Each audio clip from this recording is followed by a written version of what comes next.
بسم الله الرحمن الرحيم. بسم الله الرحمن الرحيم. إن الحمد لله تعالى نحمده ونستعينه ونستغفره ونعوذ بالله من شرور أنفسنا ومن سيئات أعمالنا. من يهده الله فلا مضل له ومن يضلل فلا هادي له. وأشهد أن لا إله إلا الله وحده لا شريك له وأشهد أن محمدا عبده ورسوله صلی اللہ علیہ وعلى آلہ وصحبہ اجمعین. اما بعد. برادران اسلام، آج اس نشست میں اللہ جل وعلا کی توفیق سے جس عنوان پر گفتگو ہوگی، ہم اپنی گفتگو کے آغاز سے پہلے تمام احباب سے قلبی طور پر یہ گزارش کرتے ہیں کہ اللہ جل وعلا کی خوشنودی کے لیے اس بیان کو اول سے آخر تک سنیں اور ان باتوں کو دوسرے لوگوں تک پہنچائیں. ممکن ہے کہ اللہ جل وعلا اپنی توفیق سے کسی کو ہدایت دے دے، سمجھ دے دے اور وہ راہ راست پر آ جائے. دوستو، بات دراصل یہ ہے کہ کل ایک ایسا ویڈیو کلپ دیکھنے کا اتفاق ہوا جس میں کچھ کلمہ کو مسلمان کسی درگاہ پر مزار پر جا کر رو رہے ہیں، گڑ گڑا رہے ہیں، صاحب قبر کو پکار رہے ہیں، اس سے دعائیں کر رہے ہیں، اس سے حاجات طلب کر رہے ہیں. میرے بھائیوں، ایک بات ہر انسان اپنے ذہن میں اچھی طرح بٹھا لے کہ اللہ جل وعلا بڑے لطف و کرم والا ہے، بڑی وسیع رحمت والا ہے، جو گناہوں کو معاف کر دیتا ہے، محبت کرتا ہے، گناہوں کو نیکیوں میں بدل دیتا ہے. مگر وہی اللہ یہ اعلان فرما چکا ہے، ان اللہ لا یغفر ان یشرک بہ وَيَغْفِرُ مَا دُونَ ذَلِكَ لِمَن يَشَاءُ. بے شک اللہ شرک ہی کو معاف نہیں کرے گا، شرک کے سوا جو گناہ ہے اللہ اسے بخش دے گا. پیارے بھائیو، جب رب یہ اعلان کر چکا ہے کہ میں شرک کو معاف نہیں کروں گا، تو پھر ہمیں کیوں شرک سے محتاط نہیں رہنا چاہیے؟ اللہ جل وعلا نے قرآن مجید میں ارشاد فرمایا، وَقَالَ رَبُّكُمْ ادْعُونِي أَسْتَجِبْ لَكُمْ. اور تمہارا رب کہتا ہے مجھے پکارو، میں تمہاری دعا کو قبول کروں گا. اب اس آیت میں اللہ جل وعلا نے کلمہ کم کہہ کر پوری خلق کو لپیٹ میں لے لیا ہے، پوری خلق کو خطاب ہے.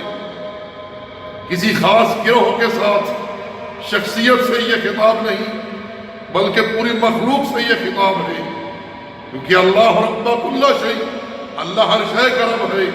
الحمدللہ رب العالمین، تعریف اس اللہ کے لیے جو عالمین کا رب ہے.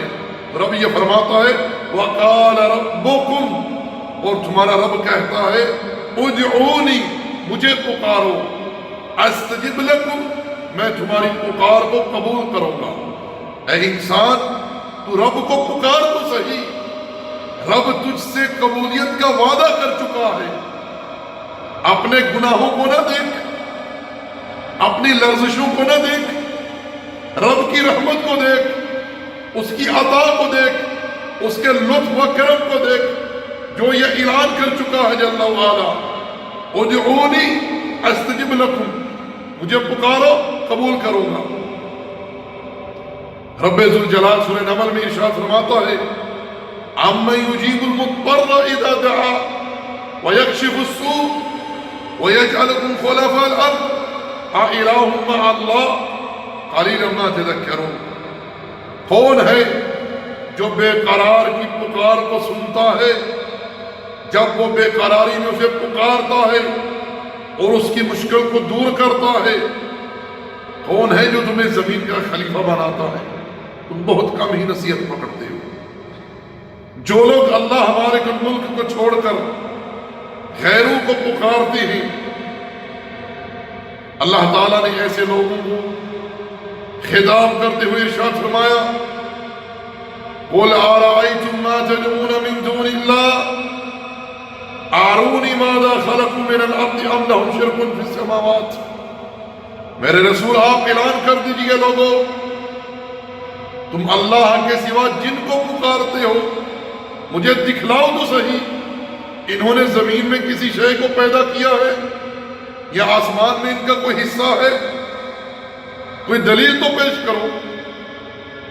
وَمَنْ أَضَلُّ مِمَّنْ يَدْعُو مِن دُونِ اللَّهِ مَنْ لَا يَسْتَجِيبُ لَهُ إِلَى يَوْمِ الْقِيَامَةِ وَهُمْ عَنْ دُعَائِهِمْ غَافِلُونَ۔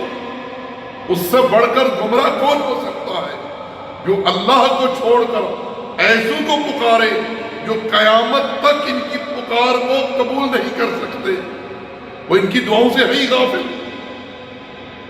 وَإِذَا حُشِرَ النَّاسُ كَانُوا لَهُمْ أَعْدَاءً وَكَانُوا بِعِبَادَتِهِمْ كَافِرِينَ۔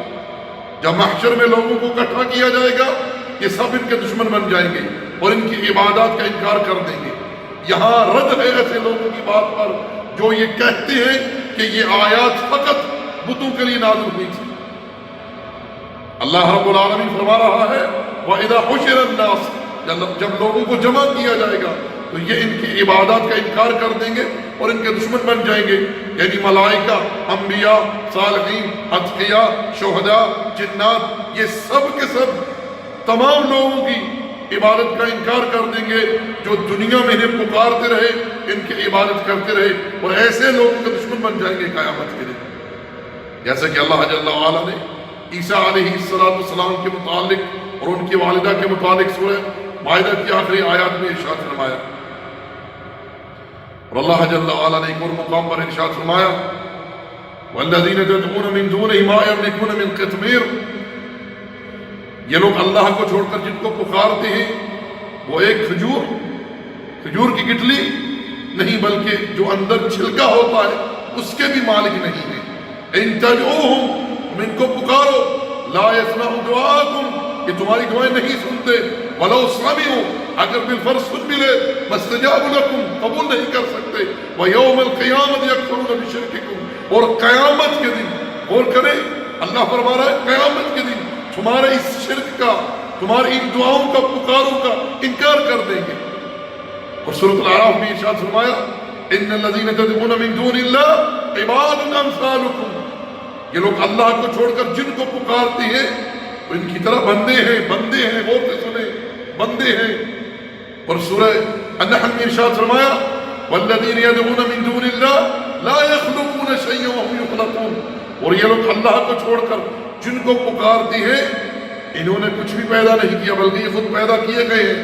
پھر کیا فرمایا اموات، یہ مردہ ہے، غیر احیاء، زندہ نہیں ہے، وما یشعرون، اور نہیں جانتے ایان یبعثون، کہ کب ان کی قبروں سے اٹھایا جائے گا۔ یہ اشارہ بتوں کی طرف نہیں بلکہ اصحاب قبور کی طرف ہے۔ وہ لوگ قبروں کی بھی عبادت کیا کرتے تھے، اس لیے رب نے فرمایا کہ ان کو شعور ہی نہیں ہے کہ ان کو کب ان کی قبروں سے اٹھایا جائے گا۔ تو میرے بھائیو، میرے دوستو، اللہ رب العالمین کو پکاریں، اس بات کو سمجھیں کہ جو اللہ کو پکارتا ہے اللہ اس کی پکار، اس کی دعا کو قبول کرتا ہے۔ اب آپ لوگ خود مشاہدہ کریں کہ کس طرح یہ بیچارے درگاہ کے اوپر، مزار کے اوپر رو رہے ہیں، گڑ گڑا رہے ہیں، حالانکہ یہ کیفیت ان کی اللہ کی بارگاہ میں ہونی چاہیے، اللہ کے سامنے ہونی چاہیے۔